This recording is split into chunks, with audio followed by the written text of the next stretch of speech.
नारद जी से पूछा कि प्रभु आप इतने उदास क्यों हो? नारद जी बोले क्या बताऊं भैया, आपकी तरह मैं भी सत्संग प्रेमी हूं और सत्संग की भावना लेकर के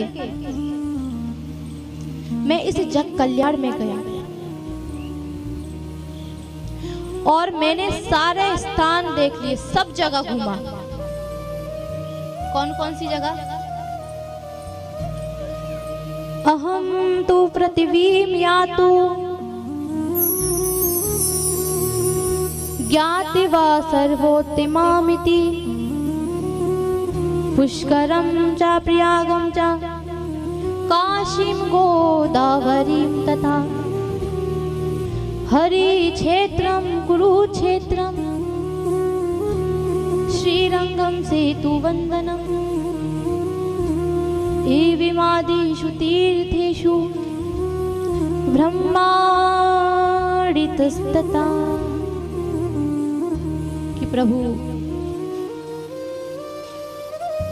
प्रयागराज गया, हरि क्षेत्र गया, कुरुक्षेत्र गया, श्रीरंग गया, सेतुवंद गया, यानी सब जगह घूम लिया, परंतु मेरे मन को कहीं शांति नहीं मिली। शांति के लिए गया परंतु अक्रांति मच गई। क्यों मच गई?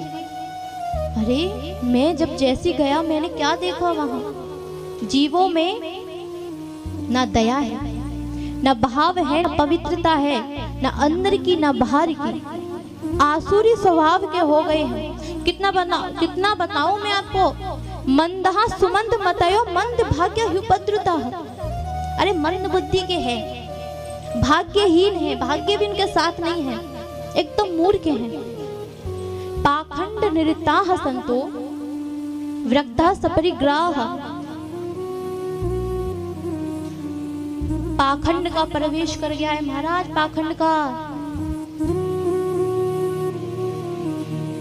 बोले और क्या क्या देखा? मैंने देखा तरुणी प्रभु ते गे है शालको बुद्धिदायक, यानी घर में स्त्रियों की चलती है। बताओ, बुजुर्गों को कोई नहीं पूछता, स्त्रियों की चलती है। और जो माँ बाप हैं बूढ़े बड़े, उनकी सेवा जब तक होगी कि जब तक हाथ में तिजोरी की चाबी नहीं होगी। और जैसे तिजोरी की चाबी आई कि उनकी खटिया को या तो खेतों में डाल दिया जाता है या आश्रम में भेज दिया जाता है। ये माँ बाप की हालत हो रही है और ये सच्चाई है। माता पिता को जैसे सेवा करते हैं जब तक पूरे बंटवारा नहीं हो जाता है, और जैसे ही बंटवारा होता है कि कोई अता पता नहीं। भैया माँ बाप की सेवा करो, क्योंकि सच में माँ बाप से बढ़कर के कोई नहीं है। वो हमें डांटते हैं, फटकारते हैं, हमको बुरा लगता है, लेकिन बाद में ऐसा लगता है कि वो जो भी कहते हैं ना एकदम सच कहते हैं। और आपको बताओ, इस पूरी दुनिया में केवल आपका जो ख्याल रखता है, जो आपको समझ सकता है, या तो प्रभु या माँ बाप, इसके सिवा कोई नहीं। इसलिए अपने माँ बाप का खूब ध्यान रखिए। माँ बाप के साथ ऐसा मत करो। इतने केस सुनने को आते हैं, मिलते हैं आजकल कि माँ बाप के साथ ऐसा कर दिया, उन माता पिता के साथ ऐसा कर दिया। जब एक बात याद आई, एक बूढ़ी अम्मा थी,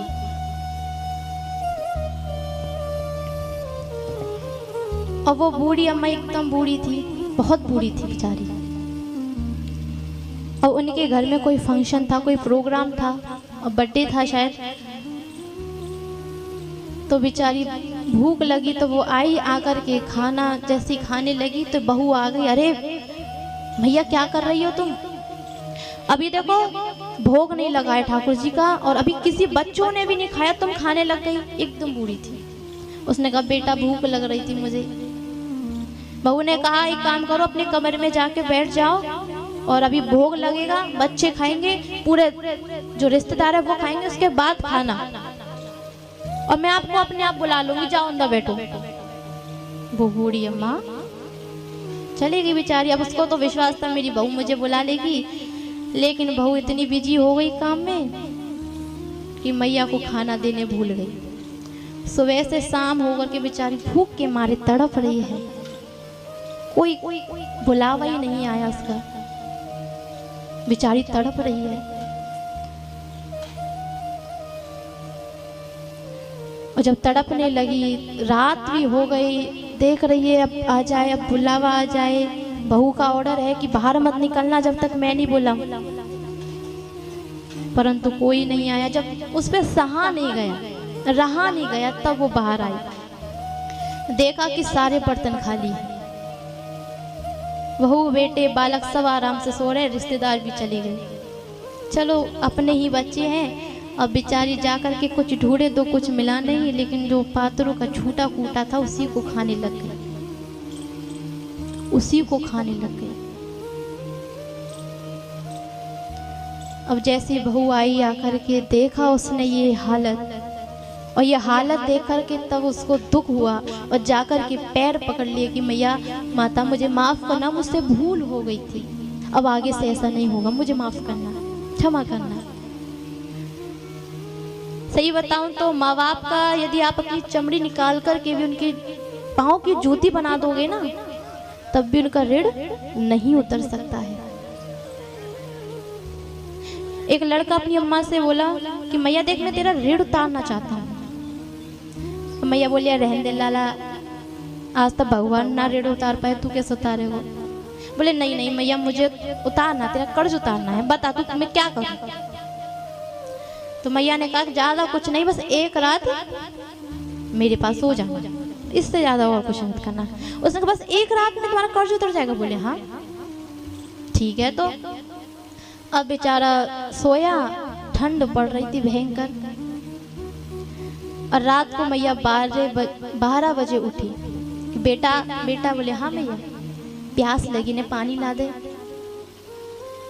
ठीक है, तो अच्छा अभी लेके आता हूँ। अब जाकर के पानी लेकर के आया, और जैसे ही पानी लेकर के आया, मैया बूढ़ी बड़ी थी, हाथ ठिठर रहे थे, पीने लगी तो पीते पीते पूरा पानी बिस्तर पे फैला दिया। उसका बेटा पानी फैल गया। कोई बात नहीं भैया, कोई बात नहीं। अब वो बेचारा गीले में फिर सो गया, क्या करे, पर एक रात की बात है। अब जैसे सोया, फिर थोड़ी देर बाद में मैया उठी, बेटा बेटा प्यास लग रही है, पानी लेके आइयो। अब वो थोड़ा चिड़चिड़ाया, अरे मैया अभी तो पानी लेके आया था। अच्छा ठीक है मैं लेके आता हूँ। अब वो लेकर के आए, लाई तो वो दोबारा फैला दिया पानी।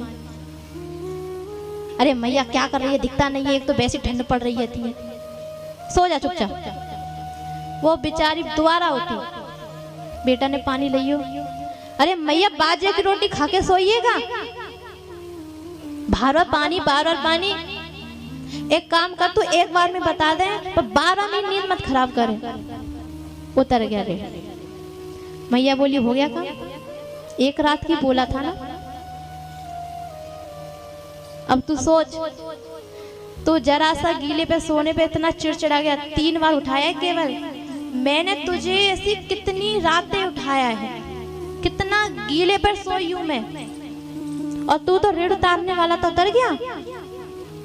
तो कहने का अर्थ है कि माँ बाप का ऋण कभी कोई नहीं उतार सकता।